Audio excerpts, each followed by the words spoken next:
నమస్కారం. భారతీయ ఆర్థిక వార్తలు 19 ఆగస్టు ఉదయం 6 గంటల వార్తా సంచికలోకి స్వాగతం.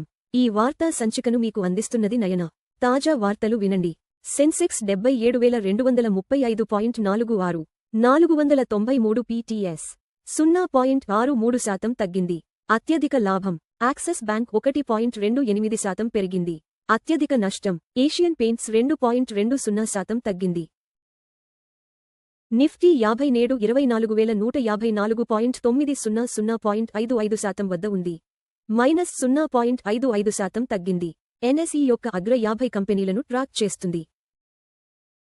సెన్సెక్స్ 77,235.46 వద్ద ముగియడంతో నష్టాల్లో ముగిసిన భారతీయ మార్కెట్లు. నిన్న బీఎస్ఈ సెన్సెక్స్ 0.63% క్షీణించి 77,235.46 వద్ద ముగియగా, ఎన్ఎస్ఈ నిఫ్టీ 50 0.55% తగ్గి 24,154.90 వద్ద ముగిసింది. ప్రధానంగా హెచ్సిఎల్ టెక్ 1,298 రూపాయలు వద్ద, ఏషియన్ పెయింట్స్ 2,628 రూపాయలు మరియు 40 పైసలు వద్ద ముగిసి నష్టాలను చవిచూశాయి. భారత ఆర్థిక సంవత్సరం 2027 జీడీపీ వృద్ధి అంచనాను 6.8%కి పెంచిన ఇండియా రేటింగ్స్ అండ్ రీసెర్చ్ ఆర్థిక సంవత్సరం 2027 కోసం భారతదేశ జీడీపీ వృద్ధి అంచనాను 6.8%కి పెంచింది. అయితే పశ్చిమ ఆసియా యుద్ధం మరియు అధిక ద్రవ్యోల్బణం వంటి ప్రమాదాలు ఈ వృద్ధిపై ప్రభావం చూపవచ్చని హెచ్చరించింది. భారతదేశ చెల్లింపుల బ్యాలెన్స్లో $50,100 కోట్ల మిగులును అంచనా వేసిన ఎస్బీఐ రీసెర్చ్. భారతదేశ చెల్లింపుల బ్యాలెన్స్లో $50,100 కోట్ల భారీ మిగులు ఉంటుందని ఎస్బీఐ రీసెర్చ్ అంచనా వేసింది. ఇప్పటికే $57,100 కోట్ల నిధులు వచ్చాయి. మరో $30,100 కోట్ల విదేశీ పెట్టుబడులు వచ్చే అవకాశముందని నివేదిక పేర్కొంది. అంతర్జాతీయ మార్కెట్లలో తగ్గిన బంగారం మరియు వెండి ధరలు. నిన్న అంతర్జాతీయ మార్కెట్లో బంగారం ధర 1.34% తగ్గి ప్రతి ట్రాయ్ ఔన్స్ $4,388 మరియు 50 సెంట్లు వద్ద ముగిసింది.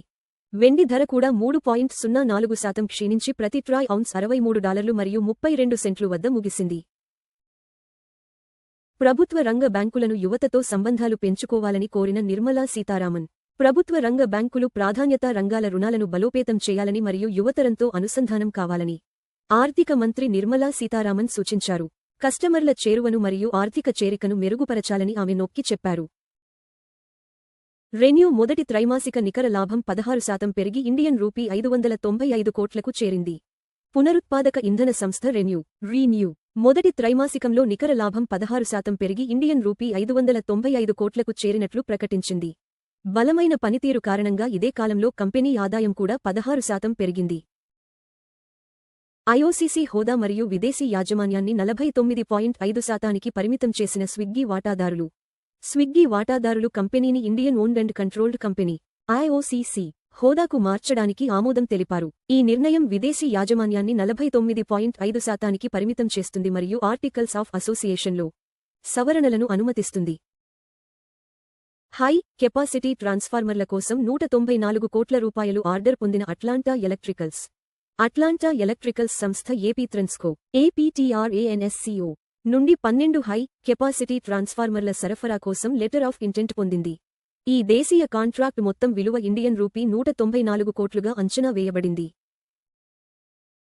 ఈడీఎంఎస్ సంస్థలో 40% వాటాను కొనుగోలు చేయనున్న జూబిలెంట్ ఇంగ్రేవియా ఈడీఎంఎస్ సంస్థలో 40% వాటాను కొనుగోలు చేయనున్నట్లు ప్రకటించిన నేపథ్యంలో జూబిలెంట్ ఇంగ్రేవియా షేర్లు నేడు మార్కెట్లో వెలుగులోకి రానున్నాయి. ఎలక్ట్రానిక్ డిజైన్ మరియు తయారీ సేవల రంగంలో తన ఉనికిని విస్తరించడం ఈ వ్యూహాత్మక చర్య లక్ష్యం. టెక్ షేర్ల అమ్మకాలు మరియు బాండ్ ఈల్డ్స్ పెరుగుదలతో క్షీణించిన యుఎస్ స్టాక్స్.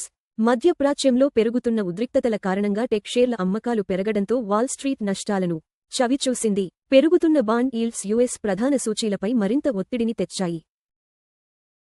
ఎఫ్డి వడ్డీ రేట్లు 3 కోట్ల రూపాయలు లోపు. Kotak Mahindra bank 7.30%, bank of Baroda 7.15%, Punjab national bank 7.10%, HDFC bank 6.60%.